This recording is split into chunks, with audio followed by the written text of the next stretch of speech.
we've been like cuddle buddies our whole lives, man, since we was like baby cups, since we was sippy cups, nigga. We've been cuddle buddies since we was sippy cups. Sugar and toys, sugar and toys, sugar and toys, sugar and toys, sugar and toys. So here we are, Sugar and Toys, episode 9. It's not right? 10, it's not 8. And this one was a very special episode. This one was fun, doing another documentary format on the music business, kind of making fun of the whole behind the music type documentaries. And this time it was the two styrofoam cups holding their purple drink. This is, from a premise perspective, one of the stranger ideas we've had. Yes. I think we were talking about like how important drugs are in entertainment. That's a fucked up message.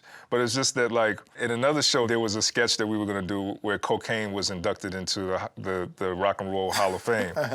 And he was gonna, like, give a big speech about, like, how he was responsible for all these artists' greatest hits. Right. And I think we went from that to, like, what is, like, the modern version of that with, like, within hip-hop. Yeah. And it would be, like, lean. So to me, the idea that, like, 2 styrofoam cups, which I think at the end of the day is just about double insulation to keep the drink cold, but, like, there's almost like a weird magic that's, like, assigned to it, like Lil Wayne popularized it. Yeah. Like, the idea that somehow 2 cups was essential in making good music was such a ridiculous idea. And then if those 2 cups weren't together, that it would basically destroy the music business, because it takes both of them to bring about the genius that happens when lean is consumed by rappers. Obviously, we're not endorsing lean and we're not endorsing, like, drugs and alcohol or anything like that. But it is kind of funny within the context of this world to see that, like, there are 2 cups that are at odds and we're treating them almost like a rap group. The ironic thing about it is, like,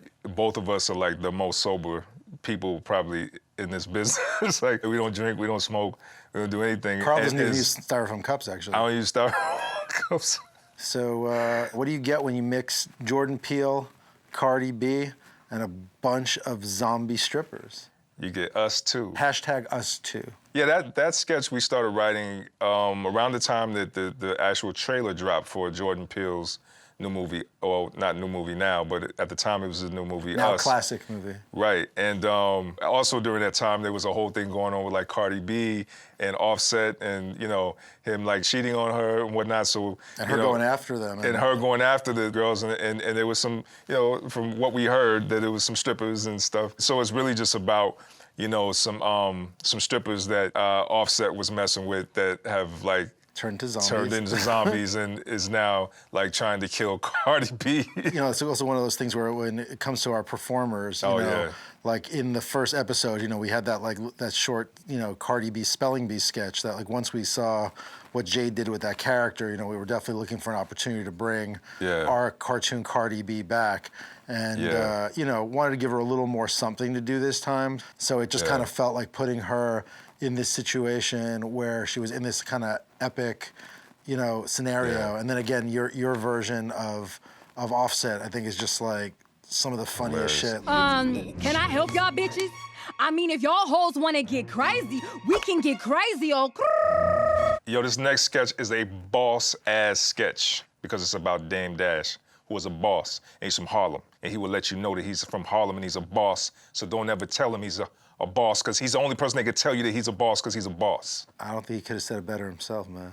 Well, so Dame Dash is Jay-Z's former partner, and he's a very strong New York personality, is an investor in several businesses. His whole code of ethics revolves around this notion of being a boss. Of being a boss. Never be an employee, never work for somebody, always be your own boss. It doesn't really take into account the fact that the world would not really be able to function if everybody was bosses. But that's of no concern when you're an actual boss. So we thought, well, what if he was, like, in a burning building?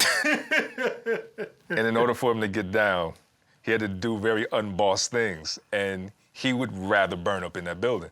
Like, he's gonna let another man assist him with their water hose. You know what I'm saying? No man should ever spray their water hose anywhere near you.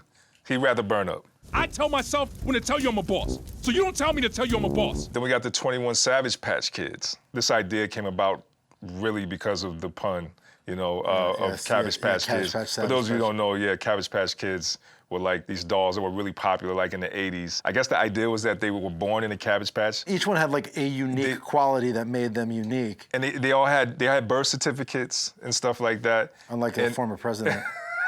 Right. So we just did like the 21 Savage version of Cabbage Patch Kids. So like they were tatted up, and I think in this one we originally were gonna do as a live action piece. Yes. And the idea was to try to get 21 Savage to do it.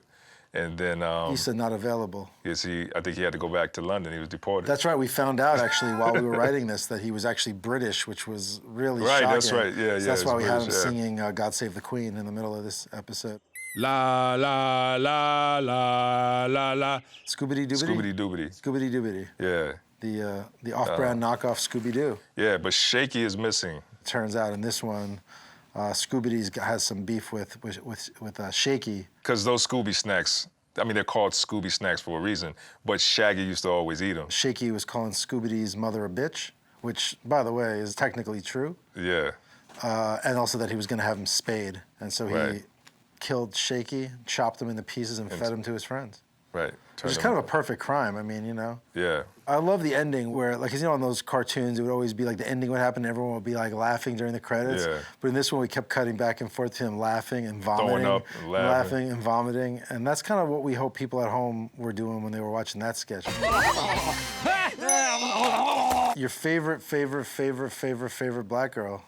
Man, I love Wovicky. You love Wovicky. Well, you know what? Actually, I love Jay Nova's impression of Wovicky more than I love Wovicky. Same. Because it's really, really amazing. It's dead on. It's actually 10 times funnier than Wovicky is in real life. No doubt. And so this time we did a parody of Sabrina, the teenage witch. And we call ours Sabrina, the teenage witch bitch. Because her catchphrase is the word bitch. Yeah, but the idea is that like Wovicky is desperately trying to be black. So much so that she like moves out of her parents' really beautiful house in this really nice suburban neighborhood and like and starts a new life in Compton. And so like she what she doesn't realize is like in her trying to be black, she's also is dealing with a lot of the consequences that come along with that, like getting shot up by the police. The woman at the nail salon like whoops her ass. Like she's getting her ass beat all through Compton. But she's like gleefully, like she's like really like this is what she wants. That's a part of the black experience that she wants. And then I think she ends up actually getting killed. Yeah, she's so happy at the end. She's like feels completely like there's no cautionary tale there. Yeah. Like at the end, she's like she's now officially black. Yeah. Now that she's laying there on the pavement and bleeding profusely. I done passed my life expectancy anyway, bitch. Well, we got another one down, man. That's it. The 9th episode was really fun. What's coming next? 10. Sugar and toys, sugar and toys, sugar and toys. Pop. Pack a bowl. Get the water. Pack